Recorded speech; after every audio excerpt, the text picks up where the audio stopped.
Good morning, March 23rd. I woke up this morning and there was snow on the ground, and it kind of hurt me here a little bit because I've been getting a little bit used to the mild weather we've been having. But it's okay because the tulips are still peeking up out of the snow, and the snow is not going to last. So that's kind of what this time of year is all about, right?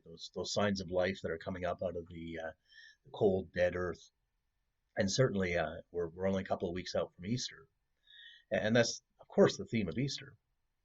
That though Jesus was killed, which was an incredible tragedy for the disciples who had been following him for years. They had left families and careers and everything, invested their whole lives into this man, this anointed Son of God, and they saw him killed, and they just couldn't believe it. It's like the power of Rome seemed to overshadow the power of God because Jesus was the one who was to set Israel free and, of course, save the entire world. So out of this unimaginable tragedy, we get Easter morning when Jesus, who laid down his life, then picks it up again, that he is resurrected, that the power of God overcomes the power of death. And of course, it's a wonderful message that's the source of our hope. This is how we function, how we keep going day after day. So then, what happens when we take this thinking and we lay it over our present situation? So we're certainly in the midst of this pandemic, there's a lot of suffering.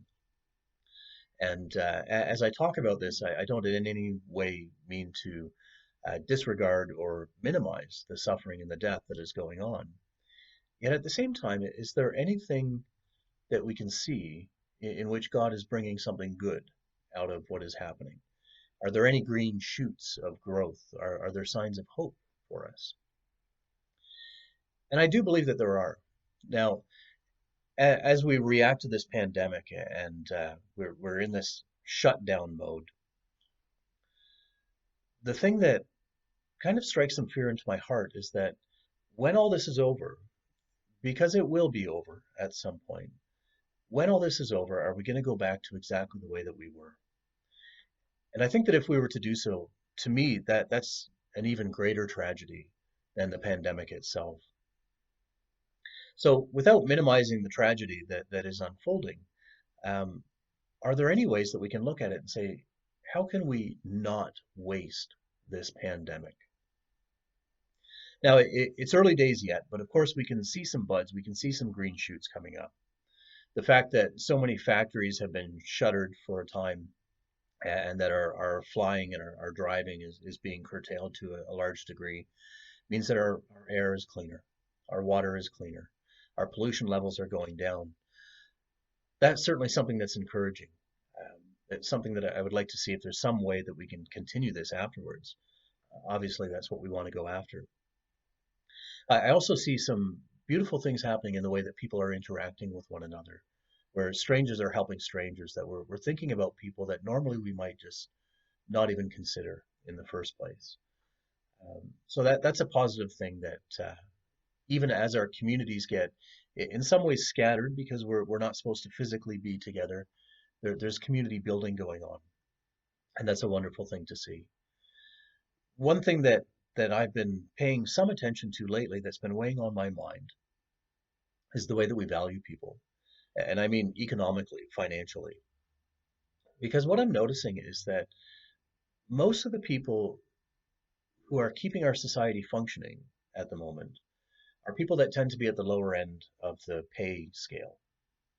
So I'm thinking about retail workers. So folks who are working in grocery stores and drugstores. Thinking about, well, migrant workers. Certainly that is one. And that's been in the news lately because as the border shut down, we were unsure whether they would be able to come. If they don't come, who plants our crops? Who will later bring those crops off the field? And what I'm finding is that there's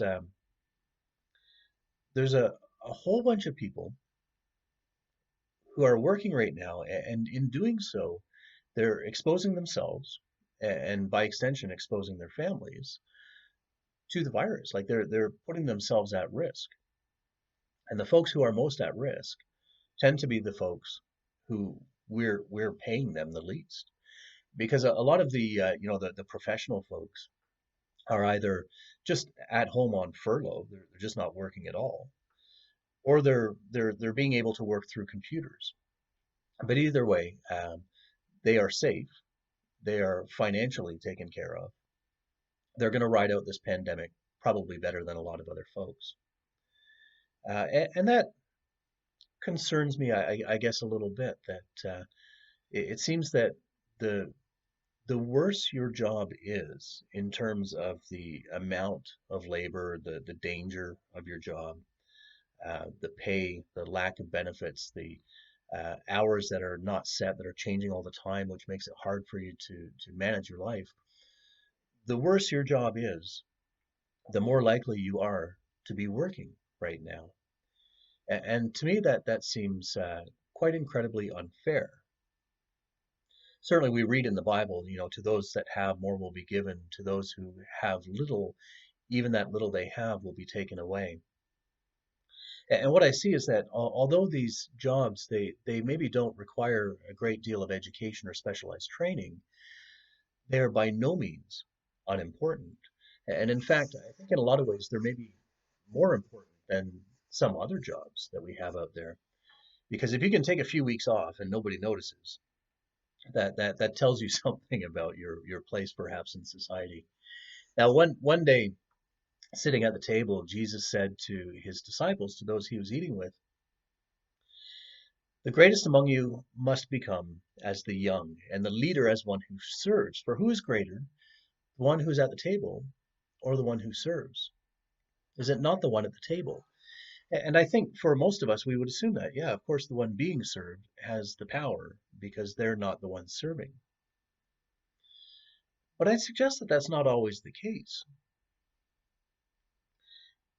Because just to be maybe make light of something, who controls the toilet paper right now? It's not the rich and the powerful, right? It's the minimum wage worker in the store who's going to determine whether you get one or two packs of toilet paper or whether they're going to go in the bag and get you any at all. Certainly, they're a lot more indispensable than the recompense would indicate. So just as a question to ponder, for those of us who have the luxury to be sitting at home or working through computer or something like that, let's think about these folks who are supporting us, these people who are making possible what we're doing right now. Now, the idea of wages, this is a complex question, right? We can't just automatically say we're just going to raise the minimum wage or maybe this minimum basic income. I mean, there's all kinds of ways to think about this. I don't have an answer, but I would like to stimulate a discussion. How do we value those people who are invaluable to our society? Is it right that we expect them to just work for us without compensating them adequately, without giving them job security and hours?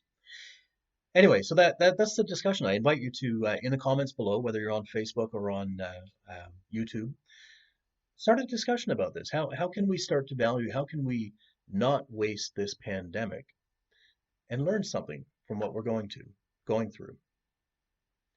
I will leave it at that for today.